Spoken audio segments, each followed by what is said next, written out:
تو مولانا طارق جمیل صاحب کا بیان ہمیں سننے کی اس لیے ضرورت نہیں کہ ہمارے نزدیک وہ مولانا ہونے کے قابل بھی نہیں ہے، مولانا کی پہلی سی ڈی میں بھی وہ نہیں ہے۔ اس کی وجہ میں آپ کو بتا دوں، مولانا طارق جمیل اپنے بیانات میں اس طرح کہتے ہیں کہ جیسے دعا میں جو کلمات کہے، یا اللہ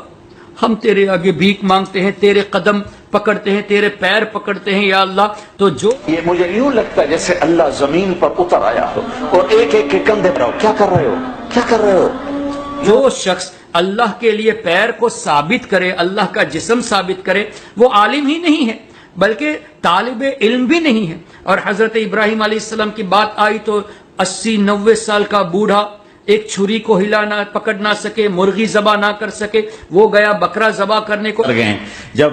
مرغی کو ذبح کرتے بھی ہاتھ کانپیں۔ 90 برس 92 سال کا بڈھا تو مرغی نہیں ذبح کر سکتا، 90 برس 92 سال کا بڈھا تو مرغی نہیں ذبح کر سکتا، 90 برس 92 سال کا بڈھا تو مرغی نہیں ذبح کر سکتا۔ اس طرح کے الفاظ نبیوں کی شان میں استعمال کرنا یہ عالم کی شان نہیں بلکہ طالب علم کی بھی شان نہیں۔ اور مولانا طارق جمال اللہ کے تعلق سے کیسے کیسے مذاقیہ الفاظ، یہاں تک کہ یہ بھی کہہ دیا کہ حضور علیہ الصلوۃ والسلام جب معراج پہ تشریف لے گئے تو جبریل علیہ السلام لینے نہیں آئے، جبکہ حدیثوں میں واضح طور سے ہے کہ حضرت جبریل علیہ السلام تشریف لائے، حضور علیہ الصلوۃ والسلام حضرت جبریل علیہ السلام کے ساتھ گئے اور سدرۃ المنتہا میں جبریل علیہ السلام آگے نہیں بڑھے، حضور علیہ السلام اللہ کی عطا سے اپنی قوت سے خود آگے بڑھے تھے، یعنی جبریل علیہ السلام سے زیادہ بھی طاقت اللہ نے حبیب کریم صلی اللہ علیہ وسلم کو عطا فرمائی۔ یہ حدیثوں میں موجود ہے، لیکن طارق جمیل نے کیا کہا، محبوب کی امت اپنے نبی کی قدر کرو،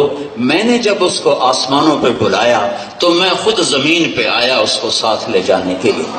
کہ حضور علیہ السلام کو لینے جبریل علیہ السلام نہیں آئے بلکہ اللہ خود زمین پہ تشریف لایا اور اللہ اپنے ساتھ لے گیا۔ جب اللہ کا دیدار